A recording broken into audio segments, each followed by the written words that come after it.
આજની ટેકનોલોજી અને શહેરી જીવન વચ્ચે આપણા ખેડૂત ભાઈઓ આજે ખેતરોમાં શ્રમથી નવીન ભવિષ્ય સર્જી રહ્યા છે. એનએસએસના ભાગરૂપે અને ખેડૂતોના જીવનને નજીકથી અનુભવવા નીકળ્યા છીએ. એમની મહેનત, પડકારો અને સફળતાના દ્રશ્યો સાથે આ સફરમાં અમને અનેક ખેડૂત ભાઈઓ મળ્યા. કેટલાક પરંપરાગત પદ્ધતિ અપનાવી રહ્યા છે તો કેટલાક નવી ટેકનોલોજીનો ઉપયોગ કરી રહ્યા છે. પણ એક કોમન વાત છે, મહેનત અને સંઘર્ષ. ખેતી એ માત્ર જમીન ખોદવાનું કામ નથી, એ સંઘર્ષ છે, કુદરત સાથેનું એક તાળમેળ છે. જો ટેકનોલોજી સાથે કામ કરાય તો ખેતી વધુ ફાયદાકારક બની શકે. ખેડૂત જીવનને સાદી રીતે જોવું એ ભૂલ છે. આજના યુગમાં ટેકનોલોજી એ ડિજિટલ માર્કેટિંગ અને વૈજ્ઞાનિક પદ્ધતિઓ ખેડૂતને ઉન્નતિ કરી શકે છે.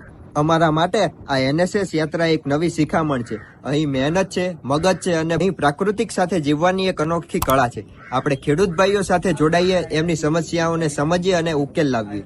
જ્યાં સુધી ખેતરમાં પગ ના મૂકો ત્યાં સુધી ખરેખર સમજાય જ નહીં શકે કે એક એક દાણા પાછળ કેટલો પરિશ્રમ છે. આજે અમે અનુભવીએ છીએ કે આ એનએસએસ વિઝિટ અમારું દ્રષ્ટિકોણ બદલવા માટે પૂરતી હતી. ખેડૂતે ફક્ત એક કામ નથી, એક સમૃદ્ધિનું મુખ્ય દરવાજો છે. જો અમે એમને ટેકો આપીશું તો અમારું ભવિષ્ય વધુ સુમૂળ અને સમૃદ્ધ બની શકશે. જય જવાન, જય કિસાન.